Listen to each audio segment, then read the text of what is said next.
VD91 ప్రేక్షకులందరికీ నమస్కారం.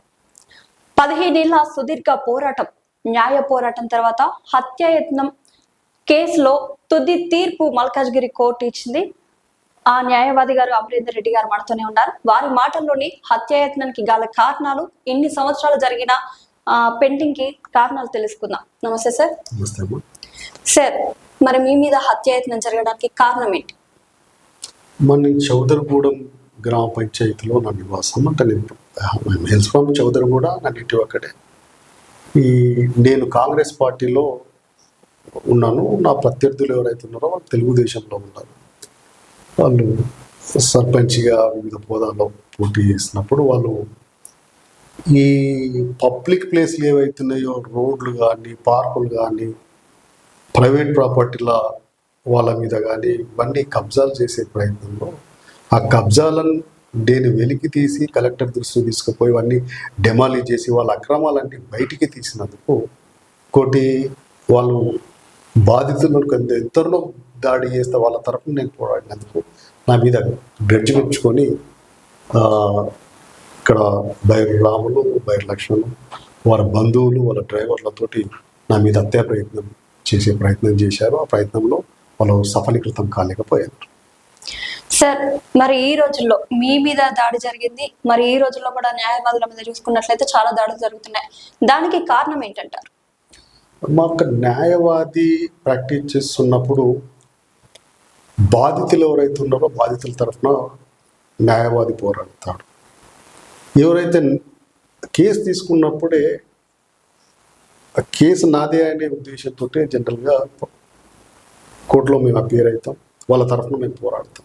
ఆ పోరాటంలో వాళ్ళకు వ్యతిరేకంగా బాధితుడికి ఫేవర్గా వస్తుందనే జడ్జిమెంటే కానీ ఏదైనా ఆర్డర్స్ ఏదన్నా వాళ్ళ ఫేవర్గా వస్తున్నట్టే ఏది ప్రత్యర్థి పార్టీ ఎవరైతున్నారో వాళ్ళు మా మీద గడ్జిమెంచుకొని హత్యా ప్రయత్నాలు ప్రయత్నం చేస్తుంటారు.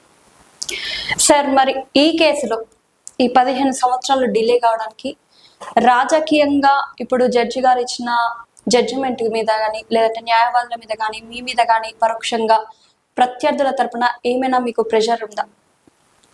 సాక్షులను వాళ్ళు ప్రభావితం చేసే ప్రయత్నం చాలా చేశారు. ముఖ్యంగా ఈ కేసులో నేనే బాధితుడిని, నా మీదనే ఎంత ప్రయత్నం చేశారు. అందులో ఉన్న సాక్షులందరూ లోకల్ ఎయిడ్స్ అందరి తరఫున ఉన్నారు. ముందు నన్నే నా మీద దుష్ప్రచారం చేస్తా కూడా సాక్షులు కూడా ప్రభావితమై సాక్ష్యాలు చెప్పారనే ఉద్దేశంతో నేనే కాంప్రమైజ్, నేనే ఆయనతో కొల్లుడైనని కూడా ప్రచారాలు చేసే ప్రయత్నం చేశారు. కానీ కొందరు సాక్షులు వాళ్ళ ఫేవర్లో పోయి వాళ్ళ తరఫున చెప్పినారు. మ్యాక్సిమం అందులో ఉన్న సాక్షులు న్యాయం వైపు నడిచి ఈ న్యాయ పోరాటానికి వాళ్ళు మ్యాక్సిమం సహకరించారు. ఒకటి మీరన్నారు పొలిటికల్గా నా మీద ప్రెజర్ చేసిన వస్తాం, నేను ఏ ప్రెజర్కు నేను లొంగలేదు. కోటి న్యాయ వ్యవస్థ పైన కానీ, న్యాయమూర్తుల పైన కానీ రాజకీయంగా ఎలాంటి ప్రెజర్ ఉండదు. వాళ్ళు ఇండిపెండెంట్గా ఆలోచన చేస్తారు. సాక్ష్యాధారాలను బట్టి తీర్పులు ఇస్తారు. కేసులో ఎన్ని సంవత్సరాలు శిక్ష వేయచ్చు? మా దాంట్లో అటెంప్ట్ టు మర్డర్లో 10 years ఉంటుంది, లైఫ్ కూడా వేయచ్చు. ఓకే సార్, మరి ఇప్పుడు మీరు 5 years అన్నారు. మీరు 5 years సరిపోతుంది అనుకుంటారా, లేకపోతే వాళ్ళు అప్పీల్ చేసుకుంటారా? మీరు కూడా మళ్ళీ ఎక్కువ శిక్ష పెంచడానికి అప్పీల్ చేస్తారు? నేను జడ్జిమెంట్ నిన్ననే వచ్చింది కానీ ఒకసారి చూస్తాను. జడ్జి గారు 5 years వేసినారు, 10 years వేస్తానంటే వాళ్ళు ఏదో ఫ్యామిలీ బ్రాడ్ చెప్పినట్టున్నారు. జడ్జి గారు 5 years వేశారు. నేను ఖచ్చితంగా మ్యాక్సిమం శిక్ష పడాలనేది ఆలోచన. ప్రాసిక్యూషన్ జడ్జిమెంట్ కాపీ చూసిన తర్వాత ఒకసారి ప్రాసిక్యూషన్ తరఫున కూడా వాళ్ళతో మాట్లాడి వాళ్ళు చేస్తారా, లేకపోతే నేను బాధితుడు కాబట్టి, నేనే విక్టిమ్ కాబట్టి లేదు అనుకుంటే ఖచ్చితంగా నేను 10 years మ్యాక్సిమం శిక్ష పడతాడు. నేను అప్పీల్ ఫైల్ చేస్తాను. ఇంకొకటి ఏ 6 ఎవరైతే బైరు రాములు గౌడ్, లక్ష్మణ్ గౌడ్ ఉన్నారో వాళ్ళని కోర్టు వాళ్ళ మీద ఏది ఎవిడెన్స్ లేవనేది ప్రూవ్ చేసి అక్విట్ చేసింది కాబట్టి నేను జడ్జిమెంట్ చూసి ఖచ్చితంగా వాళ్ళ మీద కూడా నేను అప్పీల్ ఫైల్ చేస్తాను. ఓకే సార్, మరి ఇప్పుడున్న న్యాయ వ్యవస్థలో న్యాయవాదుల మీద చాలా దాడులు జరుగుతున్నాయి. దాని మీద మీ స్పందన ఏంటి? ఒకటి, సామాజికంగా న్యాయవాది అంటూ పబ్లిక్ కోసం ఏదో విధంగా పబ్లిక్ మా దగ్గరకు వస్తారు. అది మేము పర్సనల్ కూడా చేయాల్సి వచ్చే పరిస్థితి ఉంటుంది. ఎందుకంటే బాధితులు వాళ్ళని బాధించే వాళ్ళు వచ్చినప్పుడే న్యాయ వ్యవస్థను తలుపు తడతారు. ఇప్పుడు నేను 15 సంవత్సరాల సుదీర్ఘ పోరాటం చేసినట్టే న్యాయ వ్యవస్థ మీద నమ్మకం ఉన్నది, చట్టాల మీద నమ్మకం ఉన్నాయి కాబట్టి ఈ పోరాటంలో న్యాయం జరిగింది. అలాగే అడ్వకేట్ ఉన్నప్పుడు, న్యాయవాదులు ఉన్నప్పుడు మ్యాక్సిమం ఎవరైతే బాధించబడ్డ వాళ్ళు ఉంటారో వాళ్ళ తరఫున పోరాడతాం. ఆ పోరాటంలో ఎదుటిలో కొంచెం కష్టం కలుగుతుండొచ్చు. ఆ కలుగుతున్న వాళ్ళు మేము పర్సనల్గా తీసుకున్నామంటే మా మీద అటాక్ చేయడం, మా మీద దౌర్జన్యం చేయడం ఇట్లాంటివి జరుగుతున్నాయి. అందుకే కాంగ్రెస్ గవర్నమెంట్ మొన్న రీసెంట్గానే అడ్వకేట్ ప్రొటెక్షన్ యాక్షన్ వచ్చింది కాబట్టి కొంచెం మాకు రక్షణ కొంచెం కలిగింది. సార్, మీరు న్యాయవాది వృత్తే కాకుండా మీకు రాజకీయాల మీద ఏమన్నా అంటే ప్రోత్సాహం దాంట్లో ఏమన్నా చేయాలి అనేసి ఉందా? మరి నేను బేసికల్ స్టూడెంట్ ఆర్గనైజేషన్ నుంచి నేను ఎన్ఎస్ఏ కాంగ్రెస్ అనుబంధ సంస్థల్లో పనిచేస్తున్నాను. ఇప్పటి వరకు కూడా స్టేట్ లీగల్ సెల్లో జాయింట్ కన్వీనర్ కూడా పనిచేస్తున్నాను. 2019లో జెడ్పీటీసీ కాంగ్రెస్ పార్టీ నుంచి గట్కేసార్ నుంచి పోటీ చేసి కొద్ది మార్జిన్లో ఓడిపోయాను. ప్రజెంట్ తర్వాత కోఆపరేటివ్ ఎలక్షన్స్, కాంగ్రెస్కి సంబంధించిన ఏ ఎలక్షన్లో నేను డైరెక్ట్గా పార్టిసిపేట్ చేస్తాను. సార్, మరి ఈ కేసులో ముఖ్యంగా చూసుకున్నట్లయితే మీరు సాక్షుల పరంగా సాక్షులు మీకు ఎలా ప్రోత్సాహం ఇచ్చారంటే వాళ్ళు చెప్పే విధానం ఇన్ని సంవత్సరాలు పట్టడానికి సాక్షులు కూడా ప్రధాన కారణం ఉంటారు. అవునమ్మా, ప్రతి కేసుకు జడ్జి గారు చూడాల్సిందంటే సాక్షులు చెప్పిన ఆధారాలను బట్టి జడ్జి గారు డిసైడ్ చేస్తారు. సరే, నా కేసులో కూడా మొత్తం కలిసి ఐఓ అంటే ఇన్వెస్టిగేషన్ ఆఫీసర్ అందరు కలిసి కూడా సుమారుగా 28 మందిని ఎగ్జామిన్ చేశారు. అందులో మ్యాక్సిమం న్యాయం వైపు నడిచినారు, మ్యాక్సిమం చెప్పారు. ఇంకా కొందరు ఉన్నారు, అందులో కూడా లేరని కొందరు ఉన్నారు, కొందరు ఇక దాంట్లో చెప్పకూడదు కానీ హాస్టైల్ అయినారు, వాళ్ళ తరఫున కూడా చెప్పినారు. అయినా కానీ న్యాయం జడ్జి గారికి అందులో ఉన్నది సాక్షులను బట్టి నాకు అంటే తీర్పు న్యాయం జరిగిందనేది అనుకుంటున్నా. కాకపోతే ఇంకా మిగతా వాళ్ళని ఇద్దరిని తక్కువ చేసిందో ఒకసారి ఆ జడ్జిమెంట్ చూసినాక అప్పీల్ ఎట్టి పరిస్థితిలో ప్రాసిక్యూషన్తో మాట్లాడి మళ్ళీ నా అప్పీల్ ఫైల్ చేసే ప్రయత్నం చేస్తాను.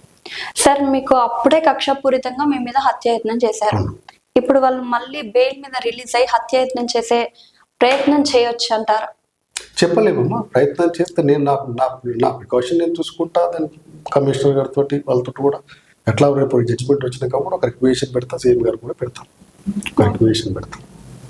సార్, మరి ఇంకా ఇద్దరు తప్పించుకున్నారన్నారు, వాళ్ళ మీద కూడా మీకు అంటే వాళ్ళ మీద కూడా శిక్ష పడినప్పుడే మీరు సంతృప్తిగా ఉంటారా? న్యాయ వ్యవస్థ మీద అపారమైన నాకు నమ్మకం ఉన్నదమ్మా. న్యాయ వ్యవస్థలు ఇప్పుడు బాధితుడు ఒక్కడే కాదు, కోర్టులో సాక్ష్యాధారాలు అన్ని పరిశీలించిన తర్వాతనే న్యాయమూర్తి గారు చెప్తారు. ఇప్పుడు నేను మ్యాక్సిమం ఈ పోరాటంలో విజయం సాధించినాను, కానీ వాళ్ళకు కూడా పర్లేదని ఒకసారి ఆ జడ్జిమెంట్ చూసినా ఖచ్చితంగా నేను అప్పీల్ పోతాను, అప్పీల్ ఫైల్ చేస్తాను, చూస్తాను. జడ్జిమెంట్ కాపీ చూసినాక అసలు ఏ గ్రౌండ్ మీద జడ్జి గారు వాళ్ళని ఇద్దరు జడ్జిమెంట్ కాపీలో జడ్జి గారు ఏమని తీర్పిచ్చారు సార్? ఆ కాపీ మీ దగ్గర ఉందా? ఫుల్ కాపీ లేదు, ఓన్లీ ఆన్లైన్ కాపీ ఒకటి చూసినాను. వాళ్ళకు 10 years కన్విక్షన్, ఎవరు 5 ముద్దాయిలకు 10 సంవత్సరాలు శిక్ష వేస్తుంటే వాళ్ళ ఫ్యామిలీ బ్యాక్గ్రౌండ్ తోటి చిన్న పిల్లలు ఉన్నారు అది అని ప్రాధేయపడితే 5 ఏళ్ళు శిక్ష తగ్గించి 5గురికి 5 సంవత్సరాలు 10,000 శిక్ష ఇచ్చారు. వాళ్ళ మీద మిగతా ఇద్దరి మీద ఎవిడెన్స్ లేదనేది అక్విట్ చేసినారు. సార్, మరి మీరు ఒక న్యాయవాదిగా సమాజానికి ఏం మెసేజ్ ఇవ్వాలనుకుంటున్నారు? నేను సమాజానికి ఒకటే అమ్మ చెప్పేది, న్యాయ వ్యవస్థ మీద పూర్తిగా నమ్మకం ఉంటుంది. డిలే అవుతుంది, కోర్టుల పెండెన్సీని బట్టి న్యాయం జరుగుతుంది, జరగక దూరం అవుతుంది, తిరగాలనేది అది లేకుండా అంటే సొసైటీలో అన్యాయాలు చేయకుండా అక్రమాలు చేయకుండా ఉంటే ఇవన్నీ ఇష్యూస్ ఏం జరగవు. న్యాయ వ్యవస్థ మీద అపారమైన నమ్మకం ఉన్నది. అందరికి కూడా నేను ఒకటే చెప్పేది, చట్టాన్ని నమ్ముకోవాలి, న్యాయ వ్యవస్థను నమ్ముకోవాలి, చట్ట ప్రకారం ఏదైనా చేసుకోవాలని నేను చెప్తాను.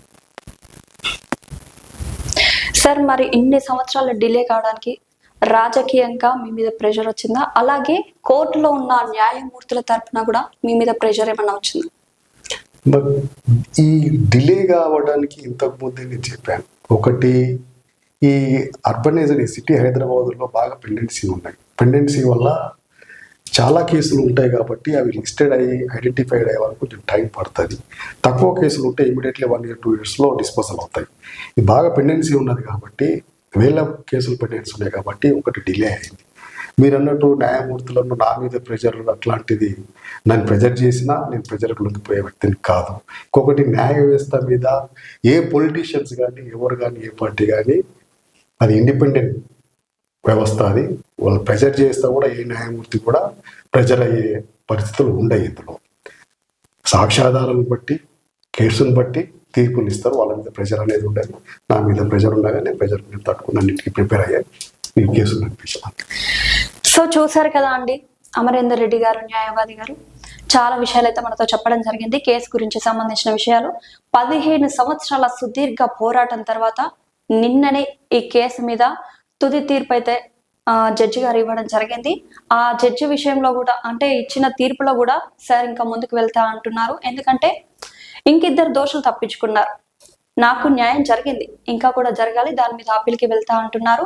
కంపల్సరీ న్యాయ వ్యవస్థని నమ్మండి, న్యాయం తప్పకుండా జరుగుతుంది. డిలే అవుతుంది కానీ తప్పకుండా జరుగుతుంది అనే నమ్మకంతో ఉండండి అని సార్ అయితే మనకు చెప్పడం జరుగుతుంది. సో చూసారు కదా అండి, చట్టం ఎవరికి చుట్టం కాదు.